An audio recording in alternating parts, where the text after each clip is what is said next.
selanjutnya kalam ilahi yang insyaallah akan dilantunkan oleh Ustadzul Kiram Ustadz dari Atma Jaya ST. Kepada beliau kami persilahkan.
قل إن كنتم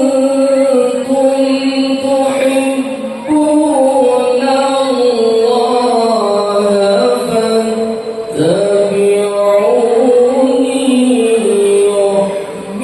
يحببكم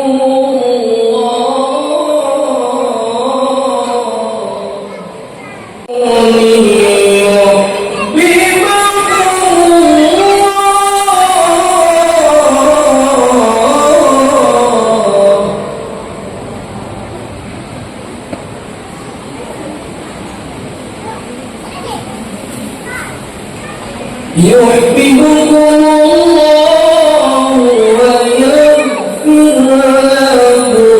لكم ذنوبكم والله غفور رحيم.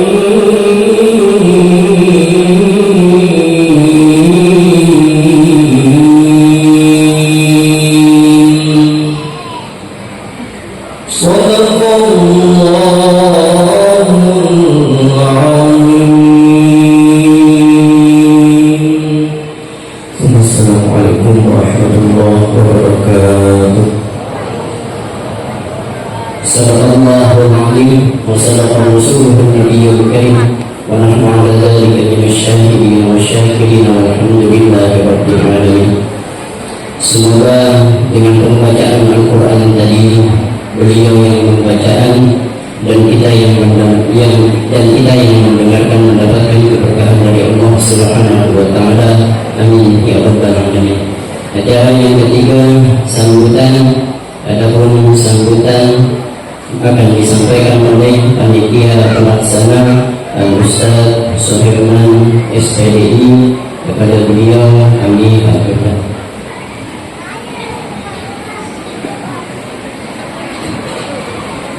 Bismillahirrahmanirrahim. Assalamualaikum warahmatullahi wabarakatuh.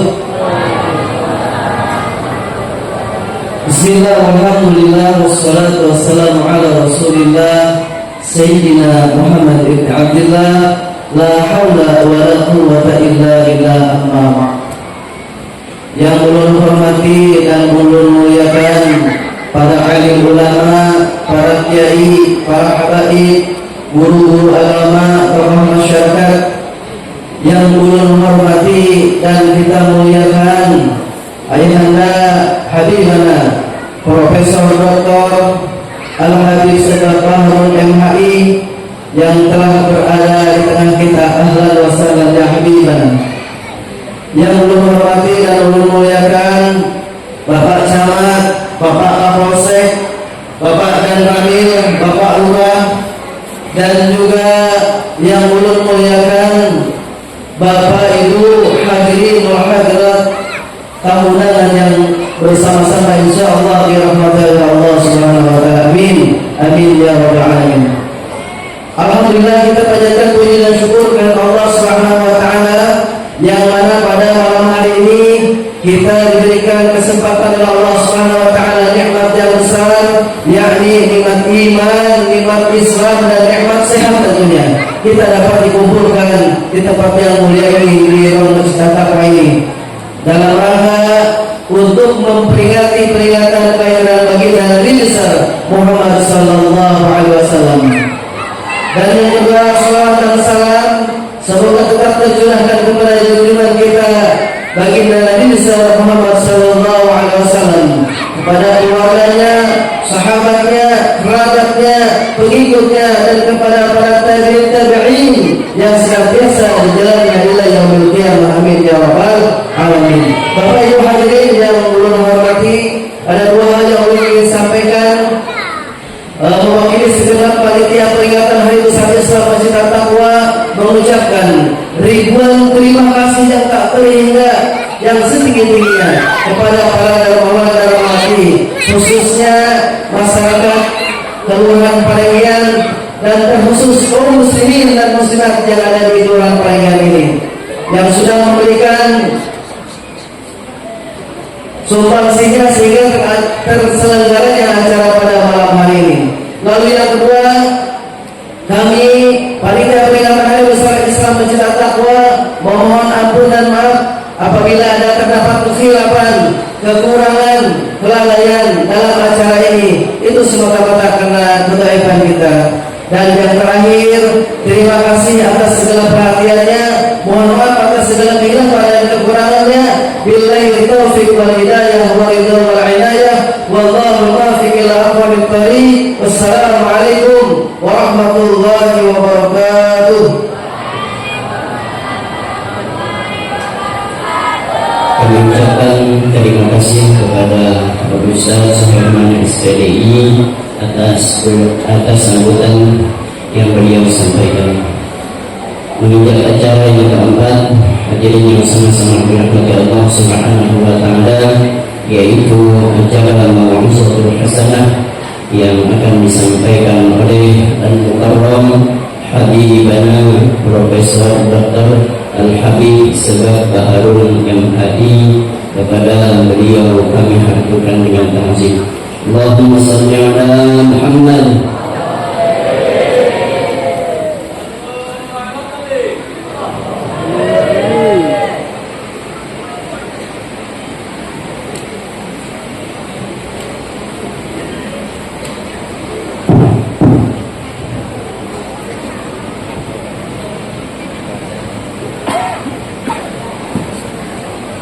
Assalamualaikum warahmatullahi wabarakatuh.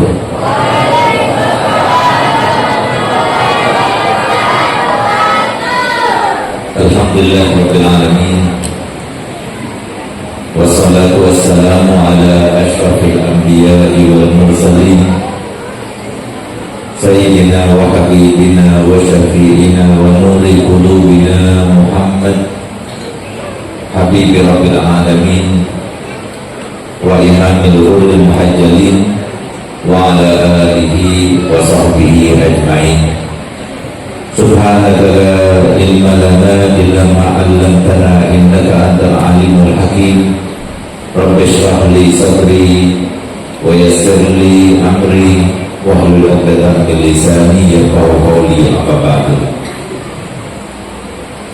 Yang sama-sama kita hormati, kita muliakan, kita cintai para alim ulama, para habaib, para asatidz yang kita harapkan nanti di padang mahsyar mengingat kepada kita walaupun sekarang banyak kita melupakan mereka. Yang dikatakan oleh Nabi kita Muhammad SAW, keberadaan mereka di antara kita menjadi jelmaan Nabi Muhammad di antara kita. Sehingga dikatakan oleh Imam Ghazali, barang siapa di antara kita yang ingin mendapatkan apapun dari Nabi kita Muhammad, janganlah didahului mereka. Berdasarkan hadis Nabi, man zara aliman faka'annama zarani wa man safaha aliman faka'annama safahani wa man jalasa aliman faka'annama jalasani wa man jalasani fid dunya kuntu lahu jalisan yaumal qiyamah. Yang artinya barang siapa datang berkunjung ke rumah orang alim seakan-akan dia berkunjung ke rumahku, kata Nabi Muhammad. Barang siapa yang berselamat dengan orang alim seakan-akan dia itu berselamat denganku. Dan barang siapa yang duduk bersama orang alim seperti yang kita laksanakan pada malam ini, alhamdulillah banyak duduk bersama kita dari para ulama di depan kita. Ada Kiai Haji Abdul Mu'min, pengasuh Pondok Pesantren Al-Fajr, ada Ustaz Haji Muhammad Syihab, ada Dr. Muhammad Zaini, ada Habib Abdullah Al-Jufri, ada Habib Hasan Al-Jufri, ada Habib Husin Bahar, dan ada juga para habaib, para alim ulama yang bersama kita. Berarti pada malam ini kita sedang duduk bersama Nabi Muhammad. Lalu apa kata Nabi Muhammad? Di dalam hadis tersebut Nabi berbalik, Dan barang siapa yang banyak duduknya dengan ulama di dunia, kelak nanti di akhirat akan menjadi teman dudukku. Semoga kita segera taat jadikan Allah Ta'ala sebagai teman duduknya Nabi Muhammad, mendapatkan syafaatnya Nabi Muhammad, bersama-sama Nabi Muhammad di padang mahsyar ketika melewati sirat bersama Nabi Muhammad, dan akhirnya masuk surga bertetangga dengan Nabi Muhammad. Amin, amin, ya rabbal alamin. Yang saya hormati, saya muliakan para pejabat baik sipil maupun militer, Bapak Camat ataupun yang mewakili, Bapak Kapolsek ataupun yang mewakili, Bapak Danramil maupun yang mewakili, begitu pula anggota DPR yang hadir, Haji Abdul Syahid, dan juga Ketua PHBI, Ketua Panitia yang telah menyampaikan sambutannya. Terima kasih telah menginspirasi. Begitu pula yang saya cintai, saya muliakan, yang saya telah menikmati semuanya, yang telah melakukan bacaan Al-Quran tadi, kori kita yang kita doakan semua panjang umur, sehat walafiat, dan semoga kita dapat barokah daripada bacaannya, dan kita menjadi panjang umur semuanya dengan berkah bacaannya, insyaallah. Amin, ya rabbal alamin. Tidak lupa kepada kepala KUA ataupun yang mewakili dan semua Akanda, Adinda, saudara kami, kaum muslimin, kaum muslimat rahimahullah. Alhamdulillah, malam ini patut kiranya kita panjatkan puja dan puji syukur kita kepada Allah Subhanahu wa Ta'ala. Karena pada malam ini kita diberikan nikmat yang sangat banyak oleh Allah Ta'ala. Di antara nikmat itu nikmat sehat, nikmat ruang, nikmat sempat, nikmat taufik, nikmat hidayah, sehingga kita mudah dan dimudahkan oleh Allah Ta'ala. Ringan langkah kita berjalan dari rumah, padahal masih ada kesempatan untuk kita TikToker, Facebooker, dan sebagainya. Tapi kita tinggalkan itu semua. Nggak ada lain maksud tujuan kita pergi ke masjid hanya untuk satu hal. Kalau kita bertanya, semuanya untuk kita mentahqiqkan, untuk memastikan niat kita benar atau tidak. Kira-kira bapak-bapak, ibu-ibu, adik-adik semuanya datang pada malam ini ke Masjid At-Taqwa pada malam ini untuk merayakan hari kelahirannya siapa? Alhamdulillah, berarti niatnya semuanya satu. Tidak ada lain, maksudnya hanya ingin merayakan hari kelahiran Nabi Muhammad, bukan ingin merayakan ultahnya kita sendiri, bukan ingin merayakan ultahnya anak kita, bukan ingin merayakan ultahnya suami, orang tua, bukan bahkan ingin merayakan ultah kepada negara kita, kemerdekaan, tidak, tapi ingin merayakan ultah kelahiran Nabi kita Muhammad. Yang berarti kita semua sudah menjalankan semua perintah Nabi SAW, satu perintah Allah SWT yang dimuat dalam Al-Quran, di mana Allah Ta'ala firman dalam Al-Quran, A'udzubillahi minasyaitonir rajim, bismillahirrahmanirrahim. Qul bi fadlillah wa bi rahmatihi fabidzalika falyafrahu huwa khairun mimma yajma'un. Katakan wahai Muhammad, sampai Rasulullah dikatakan Allah Ta'ala, katakan wahai Muhammad, sampaikan kepada umat Muhammad bahwasanya dengan karunia Allah turunkan kepada mereka, dengan rahmat yang Allah berikan dan karuniakan kepada mereka, jikalau mereka itu bahagia dan berbangga, bergembira dengannya, itu lebih baik daripada gembira mereka seumur hidupnya. Kita pernah bergembira kan?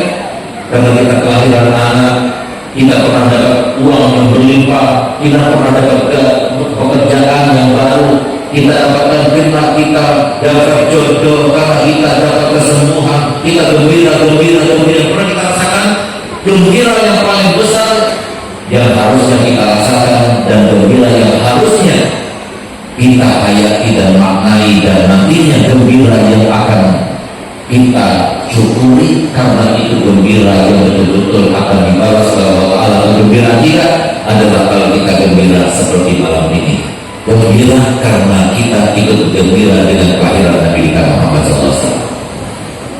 Kenapa kita harus gembira? Karena sesungguhnya patutkah kita bergembira dengan hari kelahiran Nabi Muhammad, sehingga para ulama, para sahabat Nabi, para tabi'in, para tabi'in, para sirahnya Nabi, film-film terkait Nabi, semuanya itu maksudnya supaya dia bergembira, supaya itu berbangga, supaya itu berhimung ria dengan kelahiran Nabi kita Muhammad, dan kita kenal dengan sosok Nabi kita Muhammad. Bayangkan para hadirin Allah, kita ini umat yang paling akhir. Padahal yang paling akhir itu paling tidak direkam, paling tidak diperhatikan harusnya. Di mana-mana yang paling akhir tidak diperhatikan. Tapi kita paling akhir, tapi yang paling diperhatikan oleh Allah. Kita paling akhir, umurnya paling pendek. Umurnya Nabi Adam di atas 1000 tahun. Umurnya umatnya Nabi Adam di atas 1000 tahun. Umurnya umatnya Nabi Nuh di atas 1000 tahun. Umurnya umatnya Nabi Musa di atas 300 tahun. Umurnya umatnya Nabi Isa itu masih di atas 100 tahun. Umatnya Nabi kita cuma 60 sampai 70 tahun.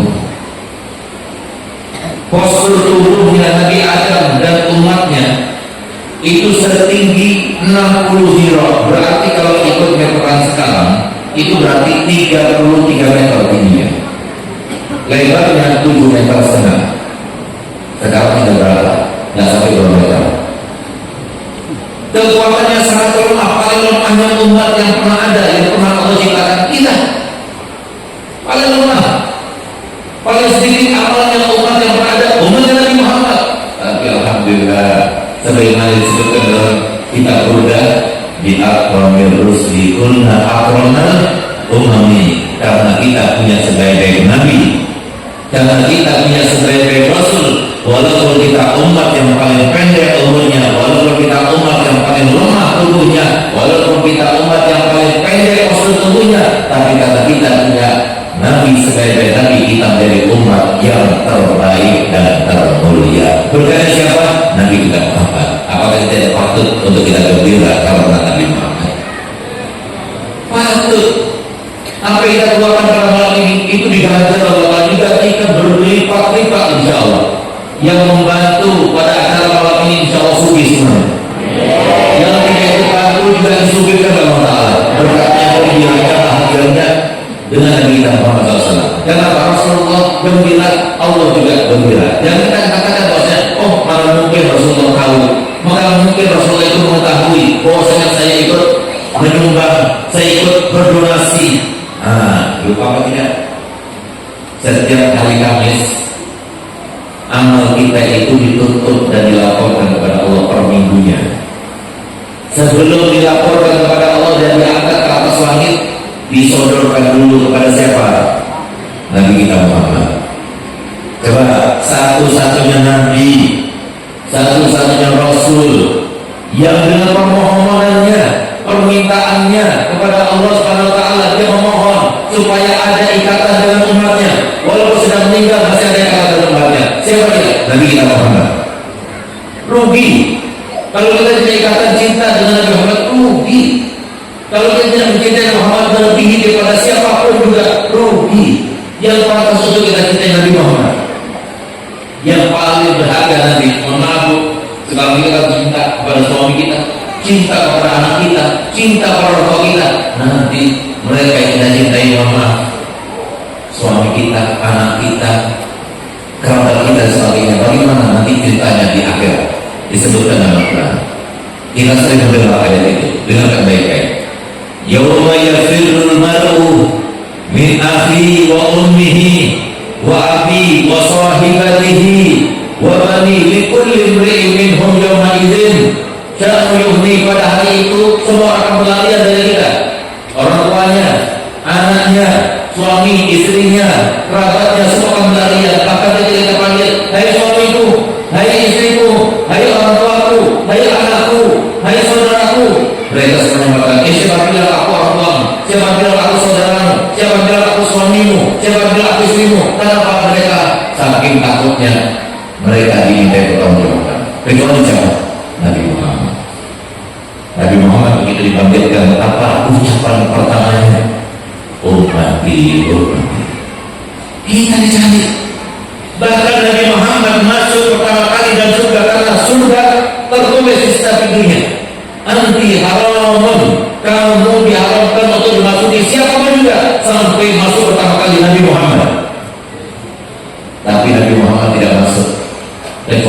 masuk hanya simbolis saja. Masuk artinya boleh keluar lagi. Untuk apa? Mencari umatnya, mengeluarkan umatnya, memeriksakan umatnya sampai habis semuanya, sampai malaikat-malaikat itu. Siapa malaikat-malaikat? Semoga kita tidak pernah berjumpa dengan malaikat-malaikat. Amin. Kalau malaikat yang silakan kita berjumpa, tapi malaikat-malaikat jangan pernah berjumpa. Ada yang mau berjumpa dengan malaikat-malaikat? Siapa malaikat-malaikat? Malaikat-malaikat yang menjaga api neraka. Semoga tidak pernah berjumpa dengan malaikat Malik. Makanya jangan dikasih nama anaknya Malik kalau malaikat. Tapi kalau Abdul Malik tidak apa-apa, hambanya Allah, namanya juga Malik Allah. Di mana malaikat Malik itu sampai dia itu merasa khawatir. Kenapa? Karena disuruh di neraka ini, heran kalau seumpama masih ada salah satu umat Muhammad.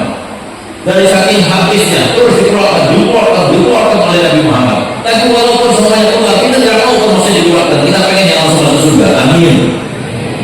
Apa mau masih dikeluarkan oleh Nabi Muhammad? Nah, kita tidak mau, pengen langsung masuk surga. Insya Allah berkatnya Nabi kita Muhammad SAW. Tapi dia bagaimana malaikat ini? Heran kalau seumpama dia periksa di neraka kok ada umat Nabi Muhammad. Dia heran. Sebagaimana herannya malaikat Malik kalau masih ada daripada kalau ada salah satu daripada umat-umat yang dahulu keluar daripada neraka. Dari saking jarangnya daripada umat dahulu yang keluar daripada neraka. Tapi sebagaimana herannya malaikat Malik kalau masih tersisa ada daripada umatnya Nabi Muhammad. Dari saking bersihnya daripada umatnya Nabi Muhammad, perhatian syafaatnya Nabi Muhammad untuk umatnya Nabi Muhammad. Beruntung atau tidak? Beruntung. Cuma masalahnya begini Bu. Ada dua pilihan. Bapak-bapak, ibu-ibu, silakan pilih. Mau senang hidupnya di dunia sama di akhirat, atau mau senang hidupnya cuma di akhirat saja? Itu saja. Kira-kira mau senang hidupnya di dunia saja sama di akhirat, atau di akhirat saja? Kira-kira kalau dikasih pilihan itu mau pilih yang mana ibu-ibu? Mau senang di dunia saja sama di akhirat, di dunia dan akhirat saja, atau akhirat saja? Kalau di dunia saja kita tidak mau. Di dunia dan akhirat saja, di dunia dan akhirat, atau di akhirat saja? Di dunia saja tidak ada pilihan. Jadi kita tidak mau pilih cuma senang di dunia saja, karena senang di dunia saja bukan untuk kita, tapi untuk mereka. Ayo, kira-kira kalau dikasih pilihan senang di dunia dan akhirat, atau senang di akhirat saja, mau pilih mana? Dunia dan akhirat. Kalau kita mau senang dunia dan akhirat, ikuti Nabi Muhammad. Tapi kalau kita mau senang di akhirat, enggak apa, yang penting kita mati dalam keadaan husnul. Silakan nggak sholat, silakan. Jangan khawatir, selama kita belajar Muhammad, silakan. Kita mau hibah orang silakan. Tapi saya nanya dulu, cuma silakan. Tapi kamu sendiri dosanya. Mau berzina silakan, tapi kamu sendiri dosanya. Mau pacaran, anak pacaran silakan, tapi kamu sendiri dosanya. Mau kemudian kita mau main riba, mau menggunakan uangnya ketika dihutangi dan silakan, tapi kamu sendiri dosanya. Silakan, asalkan kita meninggal dalam sholat insya Allah nanti di akhirat kita mendapat syafaat Nabi Muhammad. Tapi di dunia kita bahagia, pasti itu. Kenapa? Karena Nabi kita Muhammad SAW adanya di dunia, begitu pula para nabi-nabi yang lain yang berjumlah 124.000 nabi. Jumlahnya para nabi yang pernah diciptakan oleh Allah setelah Nabi Adam sampai Nabi kita Muhammad adalah penutup para nabi. Itu jumlahnya 124.000 nabi. Di antara mereka yang pernah diutus sebagai rasul, jumlahnya 313 rasul. Yang wajib kita imani dan kita ketahui adalah 25 nabi dan rasul. Sebaik-baik rasul dan nabi adalah Nabi Muhammad. Tugasnya nabi dan rasul itu adalah memberikan pedoman tata cara bagaimana hidup supaya hidup ini bahagia, hidup ini aman, hidup ini sentosa. Walaupun negara kita tidak baik-baik saja, maaf, kan sedang tagal. Lagi banyak di mana Indonesia lagi tidak baik-baik saja. Walaupun demikian, yang ikut Nabi Muhammad baik-baik saja. Itulah fungsi daripada Nabi Muhammad. Itulah fungsi daripada semua Nabi dan Rasul, menjajakan, mengajarkan, memaparkan bagaimana hidup di dunia ini dapat enak. Walau semua orang tidak enak, yang ikut ajaran Muhammad enak hidupnya. Kenapa? Karena itulah maksud buat para Nabi dan Rasul itu diciptakan oleh Allah Ta'ala. Cuma kita tidak mau berani, cuma kita tidak mau mempelajari, cuma kita tidak mau dekat pada orang ulama. Cuma ada musuh kita yang paling besar, yang paling memusuhi kita, yang paling dendam pada kita, dialah yang mendekat kita dekat kepada para ulama dan tidak mau ngaji para ulama. Padahal Allah sudah memberikan kita pesan di dalam Al-Quran, alam ahad ilaikum ya bani adam anda ta'budush innahu lakum aduwwun. Aku sudah kasih tahu kepada kalian wahai bani Adam, jangan kalian pernah percaya dan yakin serta tunduk kepada saya, karena setan itu adalah musuh kalian yang paling jelas dan nyata, apalagi jelek kebanyakan. Itu saya tanya ke penjajah. Kalau kita dekat pada ulama, nikmat hidup ini, nikmat aman sejahtera sentosa walaupun tidak punya uang, walaupun banyak masalah.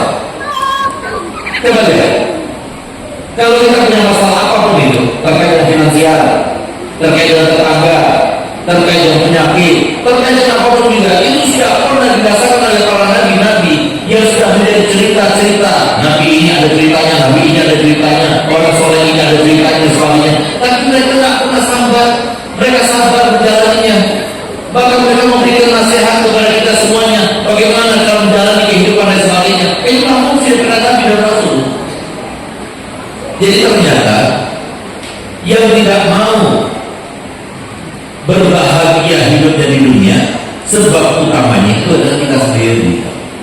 Coba lihat kita hidup, lihat hidupnya para ulama. Mohon maaf, mereka itu adalah orang yang berbahagia dan dimuliakan dari mulai mereka itu jadi ulama sampai mereka meninggal, bahkan sampai setelah mereka meninggal mereka mulia. Coba kita lihat orang yang mulia di antara masyarakat kan banyak elemen. Elemen masyarakat itu adalah para pejabat, ada para pengusaha, ada para tokoh masyarakat, ada orang yang punya pengaruh di masyarakat, baik itu anggota legislatif dan sebagainya. Saya lihat, ayo saya tanyakan, kita lihat, kita renungkan bersama-sama. Di antara mereka yang punya pengaruh di masyarakat, baik itu ulama, pejabat, mereka anggota legislatif, mereka para pengusaha dan sebagainya, mereka yang mempunyai pengaruh di antara masyarakat ini, apakah mereka kemuliaannya yang tetap dari mulai mereka kemuliaan tetap terus sampai tambah tua tambah mulia? Di antara mereka yang tetap seperti itu siapa? Yang ada di tulis itu presiden ada lancarnya. Setelah 5 tahun kalau tidak terpilih lagi selesai sudah. Para pejabat juga begitu. Orang kaya tidak seterusnya kaya. Anggota legislatif begitu pula ada waktunya. Dan kalau siapa ulama tambah tua tambah dimuliakan, tambah tua tambah mulia. Bahkan ketika meninggal dunia, orang yang paling banyak mengantar jenazahnya jenazah siapa? Ulama. Bahkan setelah meninggal, makamnya masih didatangi oleh masyarakat. Siapa jenazah siapa? Ulama. Bahkan setelah bertahun-tahun berlalu dari kematiannya dihauli, makamnya siapa? Ulama. Kenapa? Apakah karena mereka itu berasa mulia? Tanya ulama tak berasa mulia. Apakah karena mereka itu tampan wajahnya? Banyak ulama tidak tampan wajahnya. Apakah karena mereka itu badannya ideal? Banyak yang mereka tidak ideal. Jawabannya kata satu, apa itu di dalam diri badan ulama itu ada ilmunya Nabi kita Muhammad. Ilmu itu loh yang mengharapkan mau meninggalkan sholat jangan tinggalkan sholat. Sholat itu kewajiban. Yang mau maki orang, mau hibah orang, mau melakukan riba jangan dilakukan, itu dosa. Nanti kamu sengsara hidupnya. Ilmu itu yang ada di dalam dirinya itu yang menjadikan dia itu jadi mulia. Oleh karena itu Pak, Bu, saya ambil contoh. Saya ini alhamdulillah baru 2 hari yang lalu turun asal profesor saya, alhamdulillah, dan semoga cepat turun full profesor saya. Ya, doakan semoga cepat turun dan itu supaya berguna untuk dakwah saya, sehingga kalau suami saya itu tidak kuat sebagai seorang alim sebagai seorang akademisi juga kan nanti nggak ada lagi ucapan para masyarakat yang mengatakan itu loh orang alim itu kan panggilannya siapa? Ya dokter, profesor. Kalau saya sendiri dokter, saya sendiri profesor, saya sendiri ulama, mau bilang apa? Saya sendiri yang mengatakan kalau hidup tanpa ilmu agama kosong, alexong. Silakan punya uang yang banyak, silakan punya jabatan yang tinggi, tapi kalau dia punya ilmu agama, hidupnya kosong, melompok. Itu yang disebut oleh Allah Taala dalam Al-Quran, wa mal hayatud dunya illa mata'ul ghurur. Jadi kesenangan itu semua. Gak ada artinya, gak ada hidupnya, rohnya itu kosong. Kita lihat, kita buktikan. Apa sih makna bahagia ini apa? Apakah orang punya uang banyak itu bahagia? Penelitian yang terbaru mengatakan bahwasanya manusia tambah banyak uangnya, tambah banyak tergerus pikirannya. Tambah banyak tergerus pikirannya, tambah banyak tergerus energinya. Tambah banyak tergerus energinya, tambah banyak tergerus kesehatannya, alias tambah cepat matinya. Coba. Mau jadi miskin apa kaya? Tetap jadi kaya. Dasar manusia. Ini yang terjadi sekarang ini. Oleh karena itu, silahkan kita punya uang, tapi kita itu harus bersandar kepada Allah, bukan bersandar kepada uang. Uang tidak membahagiakan. Kita tidak bersandar kepada uang untuk membahagiakan kita, tapi kita bersandar kepada Allah dan keilmuan kita. Hidup bukan karena uang. Hidup berbahagia bukan dengan uang. Hidup berbahagia bukan dengan jabatan. Hidup berbahagia bukan dengan wajah yang tampan. Hidup berbahagia bukan dengan wajah yang cantik. Bukan wajah yang perlu digelori untuk kita bahagia. Tidak. Tapi bagaimana kita bahagia?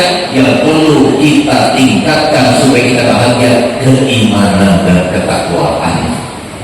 Kalau kita iman dan takwa pasti bahagia. Sudah lupa dalam Al-Quran disebutkan man amila sholihan min dzakarin aw unsa wa huwa mu'minun falanuhyiyannahu hayatan thayyibah. Siapa saja yang beramal soleh, laki maupun perempuan, asalkan dilandasi dengan keimanan, maka kami akan berikan kehidupan yang sangat menyenangkan. Ini konsepnya kalau mau hidup senang bahagia. Saya pernah mengaku diundang oleh seorang pengusaha kaya raya. Uangnya itu miliaran bahkan triliuner dia. Ketika saya diperintahkan oleh pemilik rumah masuk ke kamarnya yang serba warna emas, tempat tidurnya juga berwarna emas, sehingga bisa disesuaikannya ini cuma warnanya atau lapisan atau memang emas. Ketika saya pegang panjangnya itu, karena saya takut, saya kata laki nggak boleh kita menggunakan emas. Tiba-tiba si pemilik rumah mengatakan ini lapisan emas.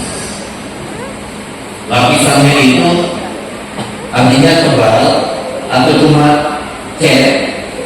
Tidak, jadi lapisan itu tebal. Sehingga apa? Berarti kita tidak boleh tidur di situ. Karena lapisannya tebal. Berapa itu harganya? Ternyata harganya pada saat tahun 98 waktu krisis, sebelum krisis itu dia beli, itu harganya 850 juta sebelum krisis.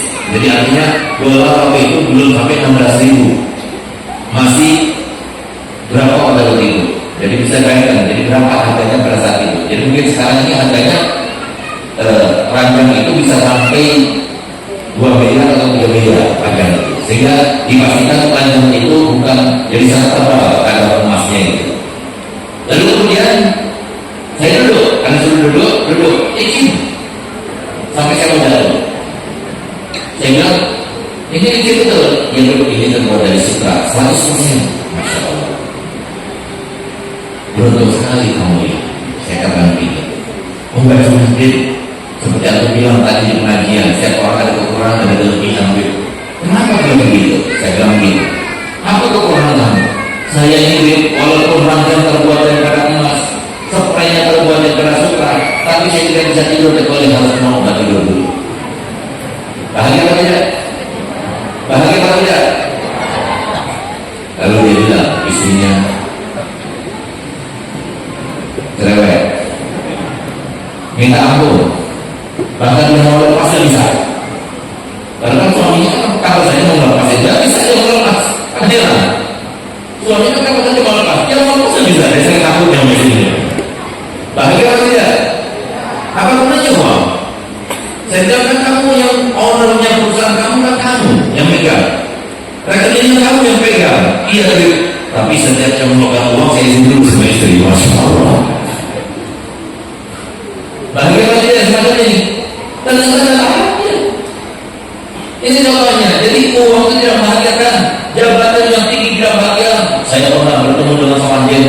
saya diundang sama dia, Masya Allah, dia tidak ditakuti sama bawahannya. Tapi subhanallah ketika saya diundang ke rumahnya, Masya Allah, pemandangan yang sangat menakjubkan. Di mana ketika dia bertemu dengan istrinya, menunduk kepalanya. Ternyata dia memang takut juga sama istrinya. Jangan tidak menunjukkan dan tidak menjamin salam itu bahagia, tidak menjamin. Yang menjamin apa? Menjamin adalah keimanan dan ketakwaan. Orang beriman pasti bahagia. Orang bertakwa pasti bahagia. Apa itu iman? Iman itu adalah keyakinan. Ada saya akan tahu. Sebagai seorang ayah, ayah saya. Sebagai seorang ibu, ibu saya. Sebagai seorang anak, mungkin saya sendiri. Ada murid saya di sini bersama saya bisa menjadi saksi dan saya akan bersumpah bagaimana ayah saya, bagaimana ilmu saya, bagaimana saya. Ini adalah bukti bagaimana kalau kita menerapkan ilmunya Nabi kita Muhammad yang sekarang ini sedang kita rayakan, sedang kita ikut bergembira, dan semoga kita termasuk yang sadar. Kenapa? Kalau seumpama kita ingin merubah keadaan kita semuanya bukan tergantung kepada para suami, karena sekarang tergantung kepada para mama.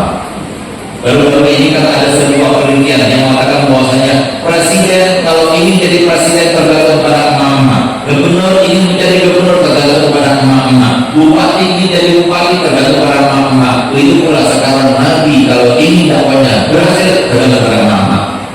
Kenapa? Karena penelitian yang terkini mengatakan bahwasanya para suami 80% takut sama istrinya. Sehingga ibu-ibu mau nggak membantu dakwanya Nabi Muhammad?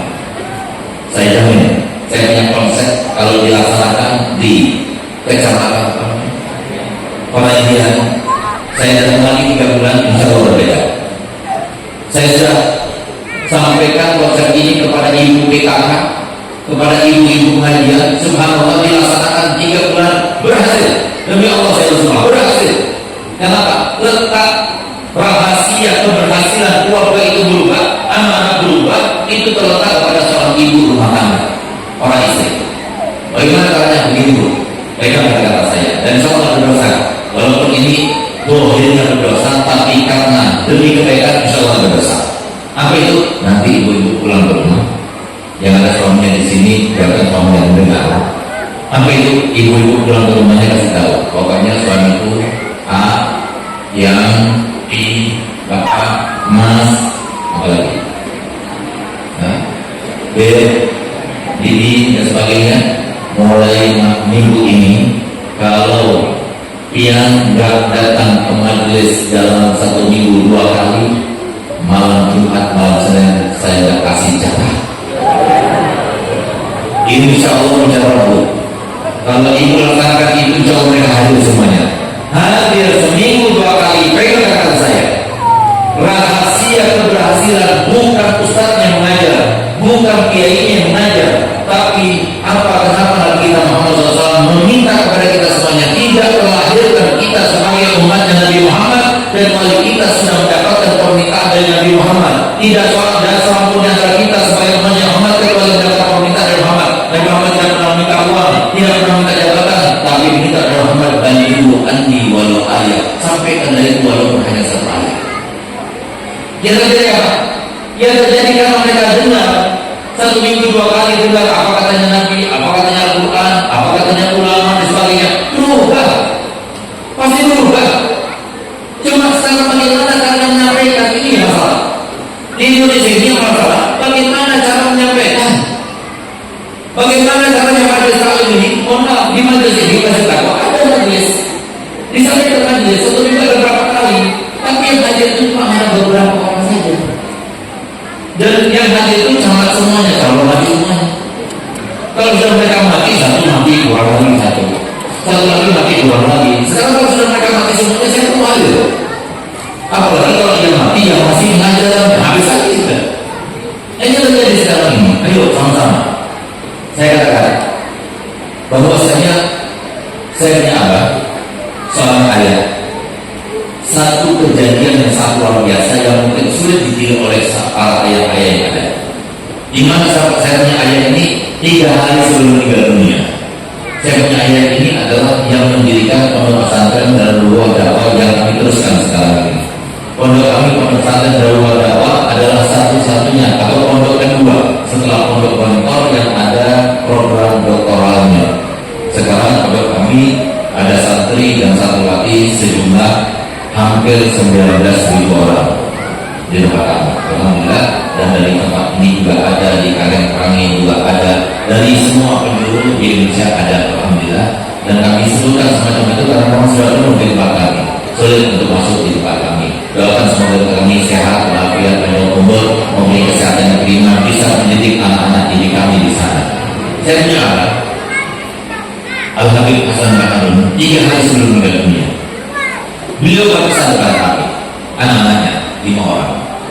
Anak-anak sekalian, pondok pesantren ini bukan semuanya tanahnya, bangunannya, mobilnya dibeli dengan keuangan pondok dan keuangan lembaga. Ada uangnya di situ. Abi sebagai seorang kiai pengasuh, tentunya ada wali santri memberikan hadiah ke Abi, pribadi ke Abi. Abi ketika berdakwah, Abi mendapatkan amplop hadiah, itu pribadi ke Abi. Abi juga ada dagangan cicilan, itu juga pribadi ke Abi. Tapi dengarkan, itu uang sudah dicampur dengan uang. Sehingga Abi berikrar sekarang bahwasanya semua uang Abi yang ada di pondok ini maupun di luar pondok ini semuanya Abi wakafkan untuk Allah dan Rasulnya di dalam pondok ini. Abi tidak meninggalkan harta warisan sekali. Tapi jangan sampai kalian berkata begini, bahwasanya Abi itu adalah orang tua yang jahat, yang bengis karena tidak meninggalkan harta warisan untuk anak-anaknya. Karena fungsinya Abi di sini bukanlah memberi rezeki bagi kalian. Abi ini sama seperti kalian, memberikan rezeki, yang memberi rezeki adalah Allah. Abi ini fungsinya sebagai ayah kalian cuma satu, menjadikan kalian soleh dan solehah. Itulah fungsi seorang ayah. Dan kami yakin Abi didik sendiri kalian di pondok ini. Lalu setelah selesai di pondok ini, Abi kirim ke Mekah, Abi kirim ke Madinah, Abi kirim ke Hadramaut, dan sekarang kalian sudah kembali kepada Abi lagi. Abi yakin kalian sudah menjadi anak-anak soleh dan solehah. Semoga seperti keyakinan saya menyangka kami ini berlima saudara adalah anak-anak yang soleh dan solehah. Amin ya rabbal alamin. Kalau sudah kalian soleh dan solehah, Abi yakin kepada 2 ayat dalam Al-Quran. Inilah keyakinan seorang ayah yang harus kita taatkan dan pendidikan. Dan semoga di dalam diri anak-anak kita ada dalam 2 ayat ini. Apa itu? Kalau sudah anak kita soleh dan solehah, 2 ayat ini menjamin kehidupan mereka. Apa itu? Yang pertama, Allah berfirman, wa huwa yatawallas shalihin. Allah sendiri akan menjamin dan mengurusi orang soleh. Urusan dunianya, urusan finansialnya, urusan kesehatannya, urusan apa saja Allah sendiri akan mengurusi. Kalau itu orang soleh. Lalu di ayat lainnya Allah berfirman, innal arda yarithuha ibadiyas salihun. Sesungguhnya bumi ini dimanapun kalian berpindah, dan Allah Ta'ala kalian tidak akan menikmatinya kecuali kalau kalian itu orang-orang soleh. Jadi kalau seumpama tidak beratan yang menjadi orang soleh dan soleh, yang berharap kalian akan menikmati apapun yang Allah berikan kepada kita. Rumah besar, megah, mewah, tapi kalau tidak soleh, tidak menikmatinya. Kita sebagai orang tua punya anak yang tampan, yang cerdas, yang ganteng, tapi kalau kita tidak soleh, tidak akan menikmatinya. Kita sebagai seorang suami yang punya istri yang cantik, yang ideal tubuhnya, tapi kalau tidak soleh dan dia tidak soleh, tidak menikmatinya. Semua tergantung kepada solehatnya. Oleh karena itu maka ternyata soleh dan soleh itu bukan sebuah gelar, tapi sebuah pencapaian. Soleh dan soleh itu bukan cuma nama. Kita mau anak kita menjadi soleh dan solehah, akhirnya kita kasih nama soleh dan solehah. Bukan, tapi soleh dan solehah itu bagaimana caranya kita berusaha dan berupaya supaya anak itu menjadi soleh dan solehah. Bagaimana caranya? Masukkan dia kepada salah satu lembaga 4M.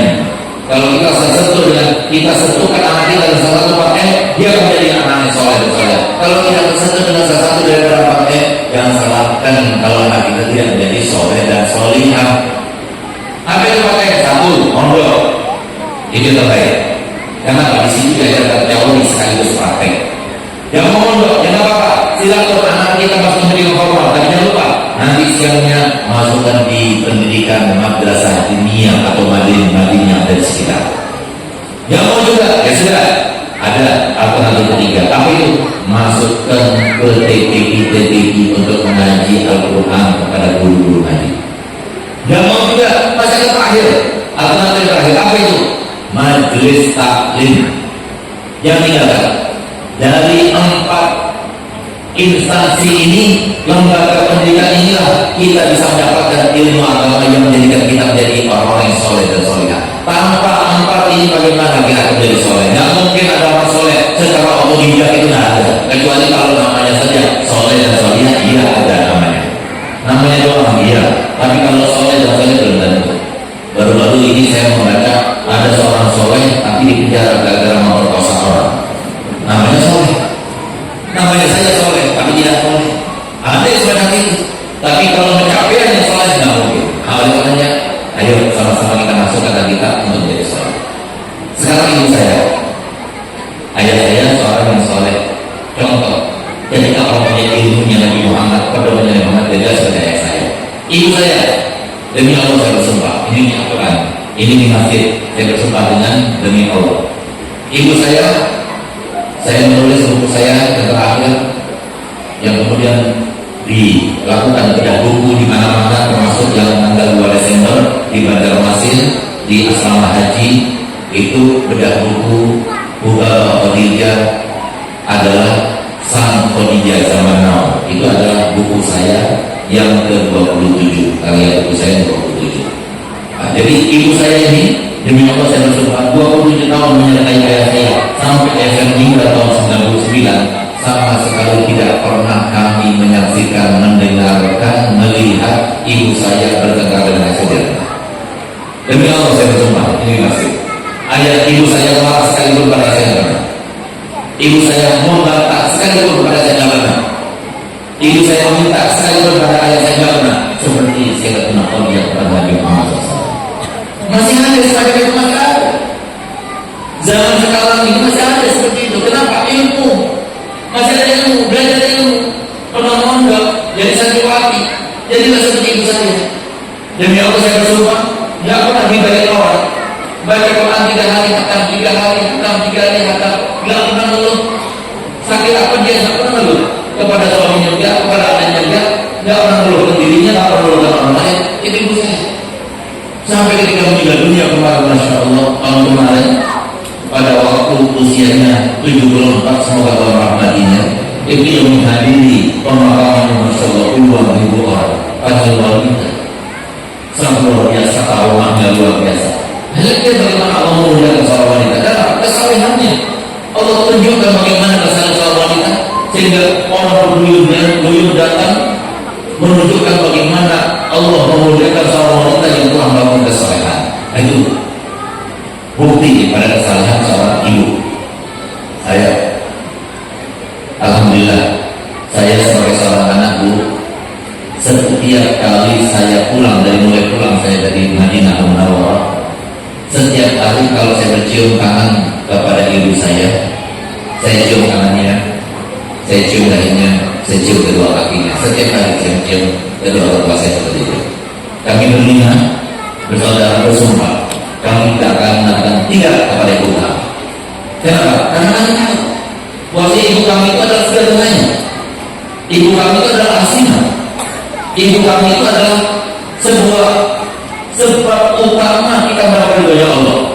Pintu surga kami bagi anak-anak, anak laki, orang laki, ridha Allah itu berada pada seorang ibu. Ibumu, baru ayahmu. Itu kata Nabi Muhammad SAW. Sehingga kami sangat menghargai ibu kami. Kami betul-betul menjunjung tinggi ibu kami. Kenapa? Karena kami tahu. Sebenarnya kalau sama ada sama ibu sekarang, kemudian anaknya tidak menghargainya, anak yang membentaknya dan sebagainya, dan salahkan mereka, mereka tak tahu. Banyak di antara kita yang bermimpi, pengen berharap anak-anaknya jadi anak yang soleh. Mereka tak pernah belajar, mereka tak pernah diajarkan, mereka tak pernah berguru bagaimana cara mendidik anaknya menjadi anak yang soleh. Mereka tak pernah mereka menjadi anak yang soleh. Oleh karena itu, ayo sama-sama. Alhamdulillah, saya sebagai suami daripada ibunya anak saya yang keempat. Anak saya keempat, insya Allah masih anon, umur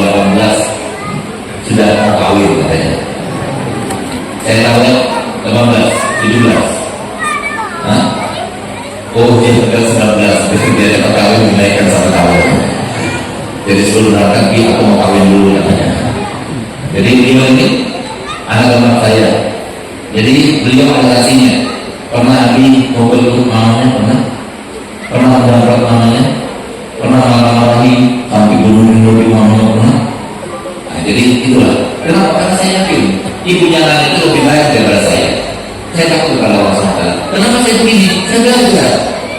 Saya tahu bagaimana hadis Nabi bersabda, "Ma akraman nisa illa karim, wa ma ahanahunna illa laim." Tidak ada seorang pun yang memuliakan seorang wanita kecuali dia adalah orang yang mulia di sisi Allah. Dan tidak ada seorang pun yang menghinakan seorang wanita kecuali dia adalah orang yang tercela di sisi Allah. Sementara kalau ada suami ibu yang tidak seperti saya, yang salah. Kenapa? Mereka tak pernah paham. Mereka tak pernah belajar. Mereka tak pernah tahu. Oleh karena itu, sebab utamanya kenapa kesalahan yang terjadi sekarang ini, karena mereka tidak pernah kenal dengan ajaran Nabi kita Muhammad. Ayo sama-sama kita pulang dari tempat ini. Ayo sama-sama kita mengenal bagaimana ajaran Nabi Muhammad. Jangan cuma kita mengenal, jangan cuma kita bergembira, jangan cuma kita merayakan hari ajaran Nabi Muhammad. Nabi Muhammad itu adanya bersama kita, di rumah kita, di tempat kerja kita, di dalam hati kita, di mata kita, dan pikiran kita, merupakan rahmah bagi kita semuanya. Andai kata menghidupkan syariatnya, andai kata menghidupkan akhlaknya, andai kata kita menghidupkan ilmunya, maka hidup yang namanya aman, sejahtera, kebahagiaan semuanya dalam kehidupan kita. Semoga dengan merayakan hari kelahiran Nabi Muhammad SAW pada malam ini, kita pulang ke rumah masing-masing dan semuanya bahagia, semuanya dikasihkan Allah mendapatkan hidayah dari ayah, semuanya cinta kepada para ulama, semuanya cinta kepada ilmunya para ulama, semuanya mau duduk bersama para ulama, semuanya mau di rumahnya, walaupun dia bertiktoker, walaupun dia mau buka Facebooker, tapi dia tetap mau buka linknya para ulama, mendengarkan kitabnya para ulama, nasihatnya para ulama, sehingga disitulah Allah memberikan hidayah, disitulah Allah membuka hatinya. Ya Allah, bukakan pintu bagi kami untuk mendapatkan hidayah-Mu ya Allah. Bukakan pintu anak-anak kami untuk mendapatkan hidayah-Mu ya Allah. Ya Allah, bukakan pintu hati kami ya Allah, supaya jalan menuju taufik-Mu selalu terbuka luas ya Allah, sehingga kami terbuka jalan menuju kepada kebahagiaan di dunia, bahagia di alam barzah, bahagia sampai di akhirat nanti bahagia, karena kami selalu berada di jalan yang diajarkan oleh Nabi Muhammad SAW.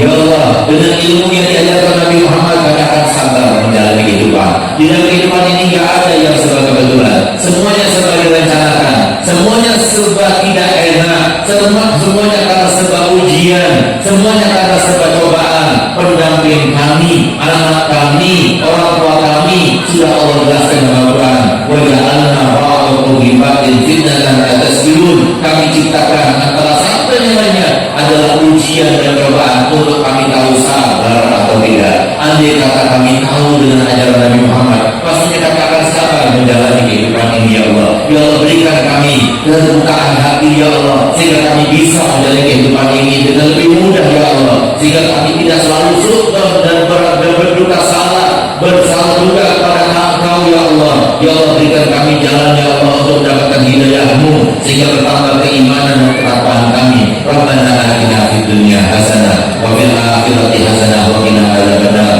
Wa sallallahu ala sayyidina Muhammadin wa ala alihi wasallam. Alhamdulillah. Sebelum saya tutup, saya akan berikan ijazah salawat al-Busra. Salawat al-Busra itu adalah salawat kalau kita baca, insya Allah kita akan menjadi bahagia karenanya.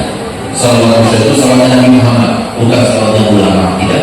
Salawatnya Nabi Muhammad yang diajarkan kepada salah satu putranya Habib Hasan, yang diajarkan kepada putranya Habib Hasan pada tahun 2016 malam 10 Muharram, malam Jumat tepatnya.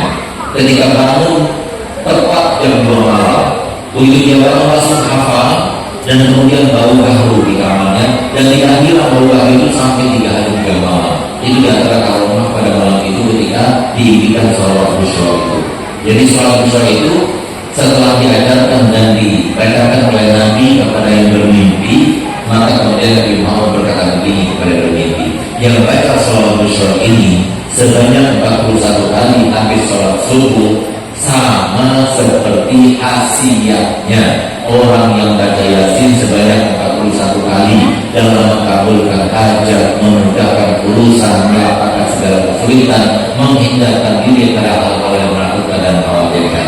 Sebelum saya bacakan wasiat dan ijazah serta kita baca, insya Allah bersama-sama dengan ada di kulit sebanyak 3 kali, saya akan terjemahkan dulu supaya kita itu mengerti dengan bacaannya dan artinya supaya kita dimata membacanya. Bismillahirrahmanirrahim. Allahumma sholli wa sallim, ya Allah, haturkan salawat serta salam ala sayyidina Muhammadin, kepada junjungan kami Nabi Muhammad Shalibil Busra. Nabi Muhammad itu adalah sumber dari segala macam kabar gembira dan kebahagiaan. Tidak ada seorang pun yang memberikan kabar gembira dan bahagia kecuali berkatnya Nabi Muhammad. Salawat yang aku baca ini, ya Allah, aku berdoa, aku memohon dengan berkat salawat ini, Tubasyir Nabi, engkau bahagiakan kami, engkau berikan kabar gembira kepada kami, wa'ala dan semua keluarga kami, wa'ula dan semua anak keturunan kami, wa jami'a masyayikhina wa mu'allimina dan semua guru-guru kami, wa talabatana wa thalibatina dan semua siswa serta siswi kami, min yaumina hadza, dari hari ini engkau bahagiakan kami, ila yaumil akhir, sampai hari akhirat nanti. Ayo sama-sama ikuti saya baca dengan saya, lalu kita baca 3 kali dengan ganti dulu. Bismillahirrahmanirrahim. Allahumma sholli wa sallim ala sayyidina Muhammadin Shalibil Busra, salatan tubasyiruna biha wa ahlana wa auladana wa jami'a masyayikhina wa muallimina wa talabatana wa talibatina min yaumina hadza ila yaumil akhirah. Bismillahirrahmanirrahim.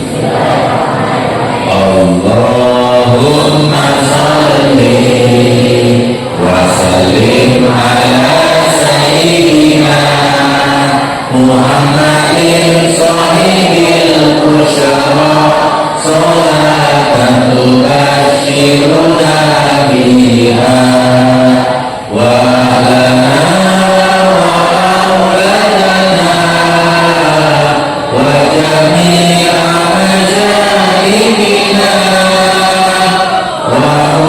wa mu'allimina wa talabatana wa talibadina min yaumina hadza ila yaumil akhirah. Allahumma sholli wa sallim ala sayyidina Muhammadin sahibil busyara, salatan tubasyiruna biha wa ahlana wa auladana wa jami'a masyayikhina wa mu'allimina wa talabatana wa talibadina min yaumina hadza ila yaumil akhirah. Allahumma sholli wa sallim ala sayyidina Muhammadin sahibil busyara, salatan tubasyiruna biha wa ahlana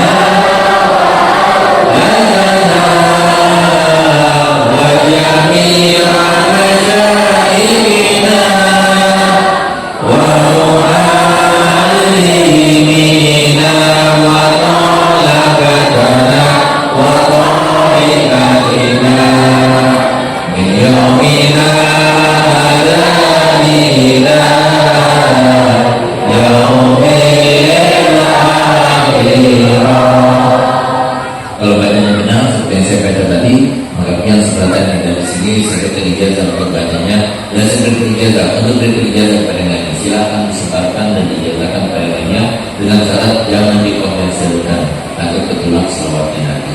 Ayo sama-sama kita jawab, saya terima ijazahnya Habib. Jadi terima kasih atas apa yang diberikan dan terima kasih atas perhatiannya, dan kurang lebihnya saya mohon maaf. Wabillahi taufiq wal hidayah. Assalamualaikum warahmatullahi wabarakatuh. Selanjutnya pembacaan doa, kami mintakan lagi kepada Habib Lama Profesor Dr. Habib Sultan untuk membacakan doa. Bismillahirrahmanirrahim. Alhamdulillahirrahmanirrahim. Allahumma salli wa sallim ala sayyidina Muhammad wa ala sayyidina Muhammad. Allahumma innaka ta'lamu asrarana wa laniyatana wa faqra ma'ziratana wa ta'lamu hajatina wa qadina su'alana wa ta'lamu ma fi anfusina wa fir lana dhunubana. Allahumma as'aluka imanan yubashiru qulubana wa yaqinan sabiqan hatta na'lamana wa istiqana ila ma taqaddama alaina wa ridha bima qasamta alaina ya dzal jalali. Allahumma fi qulubina raja'a wa qarra'na man siwa hatta la narju ahadan ghayra. Allahumma tawaffatna quwwatuna wa qasraha amaluna wa la tantahir rabbana wa la tablugh masalana wa la naj'al ala sinatina min ma'atid ahadan wa walin wa akhir min al-yaqin wa usna ya rabbal alamin. Allahumma salli ala al-khairi kulli ajilihi wa ajilihi ma'alina minhu wa ma'alina wa na'udzuka min asy-syarri kulli ajilihi wa ajilihi ma'alina minhu wa ma'alina. Allahumma salli ala ahwal ma salaka min abdika Muhammad sallallahu alaihi wasallam wa ibadika salihun wa na'udzuka min syarri ma salaka min abdika Muhammad sallallahu alaihi wasallam wa ibadika salihun. Allahumma salli ala jannati wa qarraba ilayha min qawlin wa amalin wa i'tiqad wa na'udzuka min an-nari wa qarraba ilayha min qawlin wa amalin wa i'tiqad. Allahumma salli ala kulli dawlatin tadbiran akhira. Allahumma rabbana atina fid dunya hasanah wa fil akhirati hasanah wa qina adzabannar. Allahumma ighfir lana wa li walidina warhamhum kama rabbawna shighara. Allahumma ighfir lana wa li walidina warhamhum kama rabbawna shighara. Allahumma ighfir lana wa li walidina warhamhum kama rabbawna shighara. Wa sallallahu ala sayyidina Muhammadin wa ala alihi wa sahbihi. Alhamdulillahil alamin. Taqabbalallahu minkum.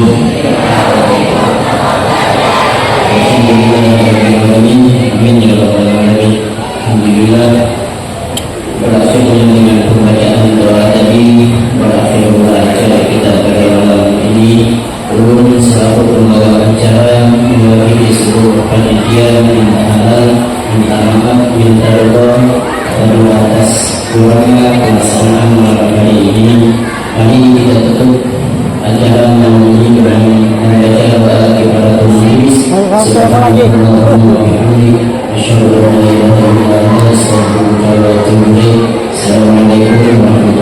wabarakatuh. Waalaikumsalam.